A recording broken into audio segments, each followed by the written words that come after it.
gikas linya mga kasama tumakauban karon ang Pag-ibig Fund Davao. Particularmente mga kasama si Sir Johnny Alforque, Marketing Officer sa Pag-ibig Fund Davao. Sir Johnny, good morning.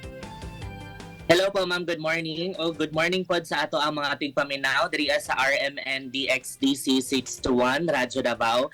Maayong salamat kayo sa inyong paminaw. Yes sir, salamat po sa imong panahon kay ni ay mga questions karon gikan sa ato ang mga listener. Usa ni ana sir gikan kang Andy Gonzales nga taga Barangay 34D Poblacion.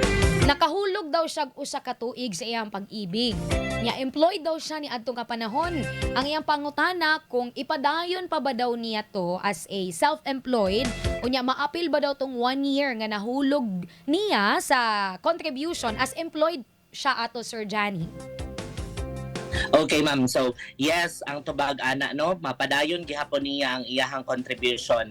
Dili pasabot na nagundang ta sa atong trabaho, wala na ta kahulog, ma-water na to or ma-zero na to no, mapadayon na to na siya. So the moment na mag-self employed or mag-voluntary na membership si ma'am, so padayon to. So baliw katong previous 1 year niya nga nahulog plus ang karon niya nga gidungag na contribution. So isip usa ka voluntary member po 200 pesos ang ato ang monthly na contribution. Okay, paunsa niya sir gani ma-check ang iyahang contribution?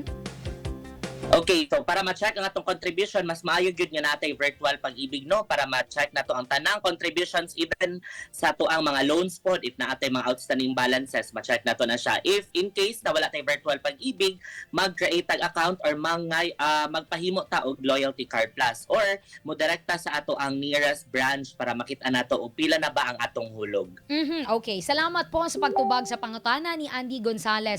Balin ko sa pangutana sir ni Noriesa Nieva nga taga Barrio Pampanga dinhi sa syudad. Mangutana siya sir kung unsa day process sa MP2 kay gusto gyud daw siya magkuha. Unsay pamaagi og requirements ni ini Sir Johnny? Okay, so ang atong MP2 is modified Pag-ibig 2 ang pangalan ana. So voluntary ni siya na savings program ni Pag-ibig Fund na minimum of 500 pesos and 5 years ang iyahang maximum na term. So unsaon siya pag-apply ani is natay duha ka option. First is through branch application. If sa branch siya mag-apply na atay form ana, so kailangan siya kompletohon, magdala lang po siya og valid ID and proof of income or sources of funds like payslip, bank statement, bank certificate, passbook, and any other financial documents. At least one lang siya. Pero if gusto niya mas mapadali, pwede na po online ang atong application sa MP2. So moadto lang ta sa virtual pag-ibig, dito sa be a member na option na dito ang apply for MP2. And ang kailangan lang dito sa apply for MP2 is ang ato ang pag-ibig number, date of birth, and right after na ma-enter or ma-submit ni mo ang tanang needed na details, mo generate na siya automatic og MP2 account number.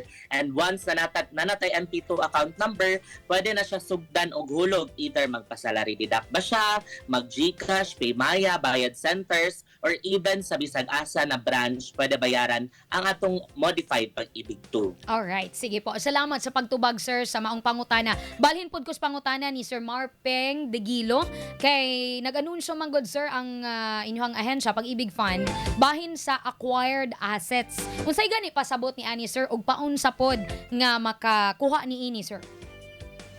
Okay, ang kanang acquired asset, ang pasabot ni ana, so ibig sabihin, ang kato na siyang mga nakuha or na-embargo balik ng Pag-ibig Fund. Kumbaga, kung kintahay na akay housing loan, kaniadto, tapos wala nimo siya napadayon, so of course, collateral man mismo ang balay ana, so mabalik gid siya kay Pag-ibig Fund. So, kana siya ng mga balay, kanang mga nakuha, balik, acquired assets ang pangalan ana, so open to all na siya, open to public, and pwede na to na siya kuhaon or applyan og housing loan. So unsaon po siya pag-apply is kailangan nato og mga basic requirements katong housing loan application form, ato ang valid ID, tapos mga proof of income nato. And para mas matagaan mo og daghang detalye ana, pwede gyud ta mo bisita sa ato ang housing hub located at Price Tower diri sa Bahada JP Laurel.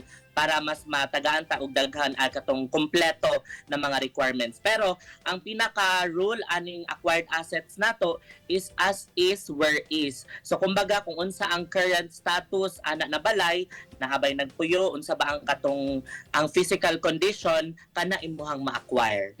Okay. Salamat sir sa kining pagpaklaro no og sa paghatag og impormasyon bahay ni Ana. Last question sir before your announcement. Ay pangutana dinhi sa live streaming si Bambi Limbago. Niundang daw siya gisa ka tuig, dili ba daw mawala ang iyahang pag-ibig contribution? Yes ma'am, dili gyud na siya mawala ang ato ang pag-ibig contribution kung wala ta nakabayad. So, pwede ra gyud nato i-reactivate ang ato ang contribution. So, ang ato mga mode of payments pod either salary deduction if in case na employed ta, pwede pod over the counter through any branches and through collecting partners nato like mga GCash, Paymaya, Bayad Centers and SM stores. Okay, sige sir. Last question na lang yun sir. Kaya napay ni habol. Gikan kang Chef Rinia Reyes. Ato ang live streaming pod karon. Ayahan daw ang pag-ibig. Wala na gyud daw niya nahulugan. Sukad na disgrasya sa kumpanya. Iyahang gitrabahuan. Unya, nakalimot daw siya sa iyang number sa pag-ibig. Pwede pa ba daw ipadayon og hulog? Og asa daw? Paunsa na niya sir nga wa man siya pag-ibig number. Paunsa pod niya nga mapadayon og iyang pagbayad. Okay, actually, for all ni siya ha, pwede ra gyud kaayo kintay kung na-stop ta sa atong contribution, pwede ta magpadayon up to 60 to 65. Even if 60 to 65, pwede ra gyapon na. Ang mandatory nato na contribution jud na kailangan na nato ma-withdraw tanan contributions is up to 65. So, unsaon pod niya, magkuha lang siya og pag-ibig na number dara sa branch, magdala lang siya og valid ID. If in case dili si mismong member ang magkuha, authorization letter lang and then valid ID ni member and valid ID sa gi-authorize. Alright, sige po. Salamat Sir Johnny, Ma'am Chef Rinia Reyes and Bambi Limbago. Maupod to ang papaklaro ni Sir Johnny sa inyong mga pangutana. Sir, basin doon na mo yung mga announcements sa Pag-ibig Fund. Go ahead, sir.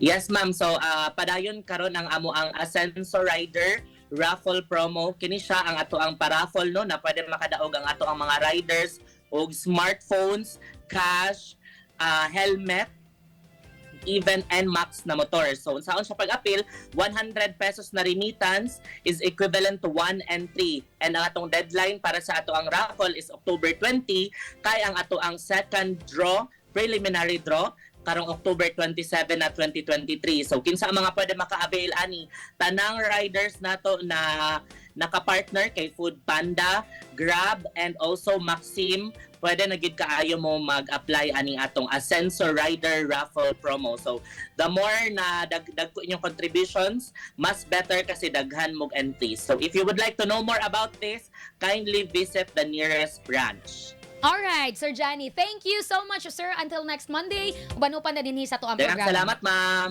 Ato nakauban mga kasama Pag-ibig Fund Davao, pinaagi kang Sir Johnny Alforque. Servisyo